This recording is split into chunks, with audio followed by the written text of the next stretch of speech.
Hello friends, welcome back to this channel. दोस्तों, इस video में हम लोग बात करने जा रहे हैं रिलायंस कम्युनिकेशन लिमिटेड के लिए। लेकिन शुरू करें उससे पहले आपसे दो रिक्वेस्ट करना चाहूँगा। पहले रिक्वेस्ट कि अगर आपको डीमेट या ट्रेडिंग अकाउंट ओपन कराना है तो डिस्क्रिप्शन बॉक्स में लिंक दिया गया है, आप देख सकते हैं।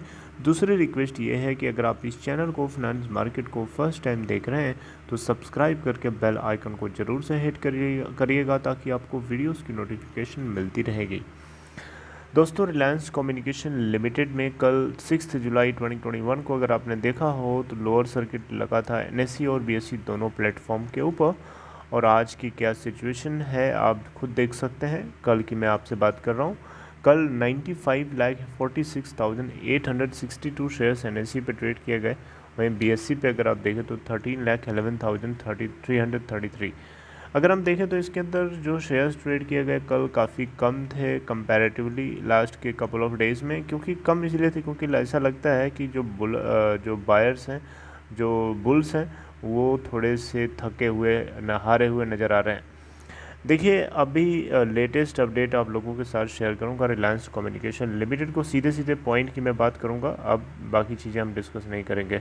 देखिए, रिलायंस कम्युनिकेशन लिमिटेड के अंदर जो है इसके स्पेक्ट्रम की जो एक्सपायरी है, यानी इस कंपनी के जो स्पेक्ट्रम होल्ड करती है इंडिया के 22 सर्कल्स में से 42 सर्कल्स में 800 समथिंग 850 मेगाहर्ट्ज बैंड के स्पेक्ट्रम को ओन करती है और जिसकी एक्सपायरी जुलाई के महीने में होने वाली है। यानी इनका जो परमिट है वो एक्सपायर कर जाएगा। इसके लिए इंसॉल्वेंसी रेजोल्यूशन प्रोफेशनल डिलॉयट की तरफ से एक डिमांड करी गई थी कि डिपार्टमेंट ऑफ टेलीकम्युनिकेशन से कि ये इसके जो स्पेक्ट्रम के जो लाइसेंस है उसको रिन्यू करें। तो डिपार्टमेंट ऑफ टेलीकम्युनिकेशन ने इसके ऊपर कहा था कि वो सोचेंगे, सोच के बताएंगे। उसके ऊपर सोचा है, विचारा है। उसके बाद डिपार्टमेंट ऑफ टेलीकम्युनिकेशन ने साफ साफ शब्दों में बोल दिया है कि ये रिलायंस कम्युनिकेशन के टेलीकॉम लाइसेंस को रिन्यू तब तक नहीं करेंगे जब तक कि आरकॉम अपने स्टैट्यूटरी एडजस्टेड ग्रॉस रेवेन्यू ड्यूज़ को क्लियर नहीं कर देती है, जो कि 26,000 करोड़ रुपए। तो अब यहाँ पे क्या होने वाला है, यहाँ पे जो है बैंकरप्ट टेलीको यानी आरकॉम जो है, यहाँ पे ये भी लिखा है कि अगर आरकॉम ये अमाउंट पे कर नहीं कर पाती है उस केस में ये मतलब इसको फोर्स कर दिया जाएगा, इसको फोर्स किया जाएगा, ज़बरदस्ती इसको सरेंडर करना पड़ेगा अपने स्पेक्ट्रम को और एसेट सेल करी जाएंगी इंसॉल्वेंसी प्रोसेस के अंतर्गत।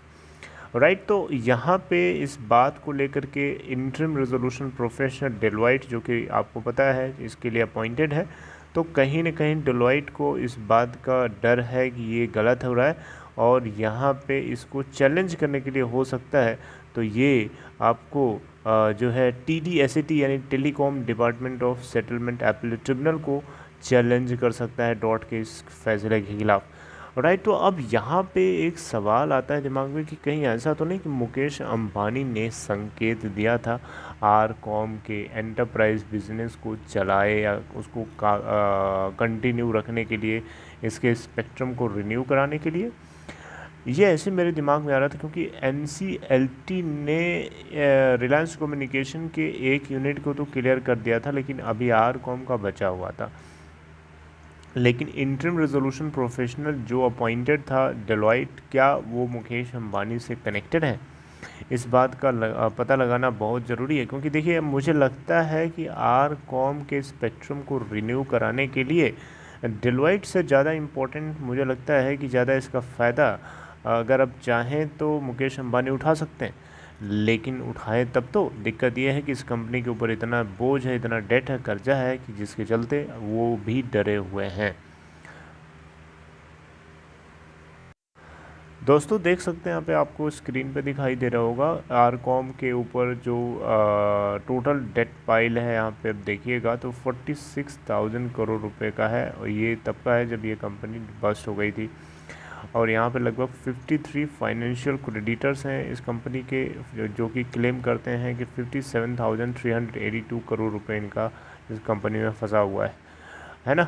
लेंडर्स जो कि एक्सपेक्ट कर रहे हैं कि 20 to 23,000 करोड़ रुपए अगर इनके एसेट्स को सेल करके मिल जाए तो कुछ हो जाएगा, लेकिन एसेट्स को सेल करके अगर अब लेंडर्स लेंगे तो फिर डॉट को नहीं मिलेगा, डॉट ले गया तो लेंडर्स को नहीं मिलेगा। तो ये ऐसे मोड़ पे फंसा हुआ है कि किसी की हिम्मत ही नहीं हो रही है कि आगे क्या करना है इसने, क्योंकि बहुत ही क्रिटिकल सिचुएशन में एक कंपनी फंसी हुई है और नेशनल कंपनी लॉ ट्रिब्यूनल इसके ऊपर जजमेंट नहीं निकाल पा रहा है, क्योंकि उसके सामने जो लॉज हैं उस लॉज को अपोज करने वाले भी लॉज पड़े हुए हैं, इसलिए कोई फाइनल कंक्लूजन नहीं आ पाया अभी तक। तो इस पेचीदा सवाल है बहुत बड़ा, इसको लेकर के अब देखते हैं कि क्या डिपार्टमेंट ऑफ